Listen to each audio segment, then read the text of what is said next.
Miércoles de la octava de Pascua. Del Evangelio según San Lucas. Aquel mismo día, el primero de la semana, 2 de los discípulos de Jesús iban caminando a una aldea llamada Emaús, distante de Jerusalén unos 60 estadios. Iban conversando entre ellos de todo lo que había sucedido. Mientras conversaban y discutían, Jesús en persona se acercó y se puso a caminar con ellos, pero sus ojos no eran capaces de reconocerlo. Él les dijo: ¿Qué conversación es esa que traéis mientras vais de camino?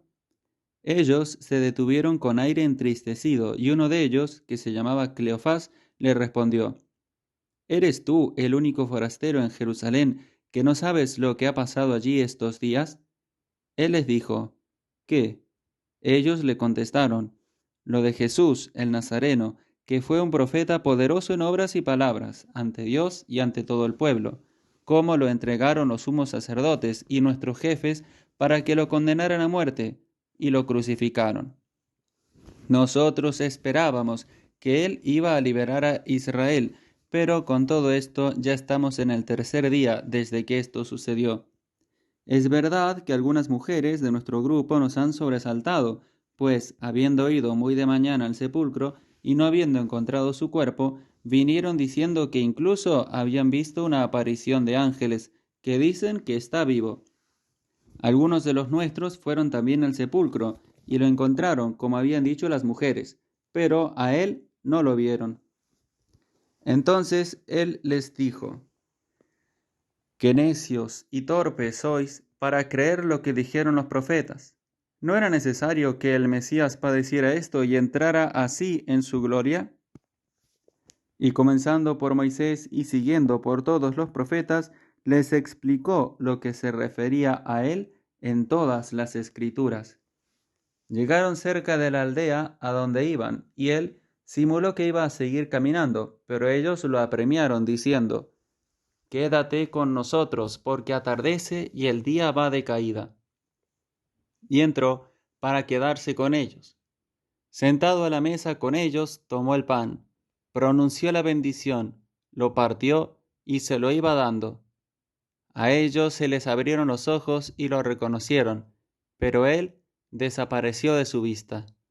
Y se dijeron el uno al otro: ¿No ardía nuestro corazón mientras nos hablaba por el camino y nos explicaba las Escrituras? Y levantándose en aquel momento, se volvieron a Jerusalén, donde encontraron reunidos a los 11 con sus compañeros, que estaban diciendo: Era verdad, ha resucitado el Señor y se ha aparecido a Simón. Y ellos contaron lo que les había pasado por el camino y cómo lo habían reconocido al partir el pan. Palabra del Señor.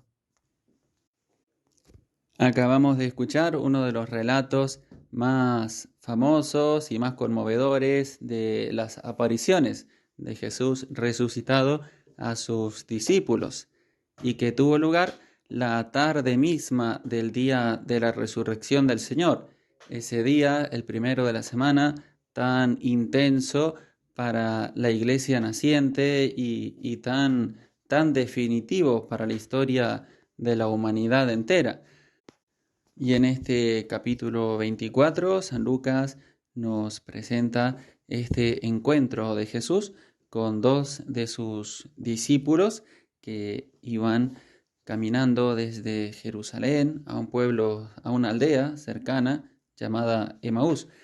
Y en primer lugar nos describe cómo iban. Dice que iban entristecidos, caminando con aire entristecido, apesumbrado, conversando y discutiendo entre sí de los acontecimientos que habían tenido lugar en esos días en Jerusalén, sobre todo los acontecimientos del Viernes Santo, de la pasión y muerte de nuestro Salvador.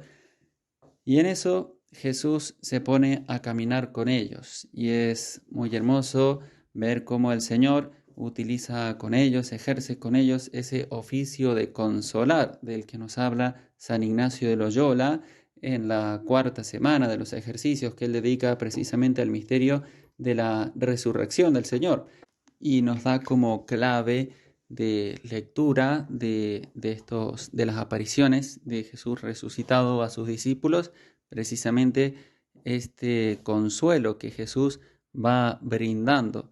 Y vemos cómo lo hace Jesús, y así también podemos aprender nosotros cuando nos toque consolar a alguien que esté triste. De hecho, esa es una de las obras de misericordia.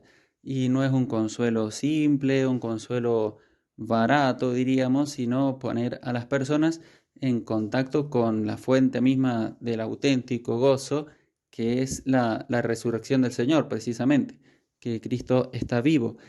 Y lo primero que hace Jesús es caminar con ellos y escucharlos, permitir que desahoguen su corazón, que den su propia versión de los hechos incluso, y lo que ellos pensaban y esperaban acerca del Señor.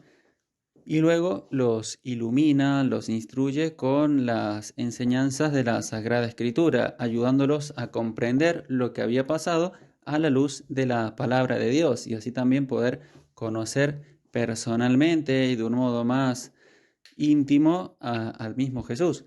Y luego acepta su invitación, esa invitación que los discípulos le formulan al Señor al pedirle, por favor, quédate con nosotros, porque se hace de noche, atardece, se hace de noche, y no queremos dejarte ir, ¿no? Bueno, de hecho lo van a decir, que su corazón ardía al escucharlo explicarle las Escrituras. Y de allí brotó el deseo de que permaneciera con ellos. Y Jesús acepta ese buen deseo y accede a quedarse con ellos. Y al entrar allí en la casa, realiza ese gesto eucarístico de tomar el pan, bendecirlo y partirlo y darlo a los presentes, en lo cual reconocieron, nos dice el evangelista, que se trataba del Señor. Y en ese momento desapareció de su vista, con lo cual ya nos insinúa ese nuevo modo de estar Jesús presente entre los suyos, que es en el misterio del pan y del vino consagrados y en el misterio de la iglesia, que es su cuerpo místico. Entonces pidámosle al Señor en estos días de Pascua sentir, experimentar su consuelo, su paz, su alegría, y ser capaces también de consolar, de comunicar ese gozo a nuestros hermanos.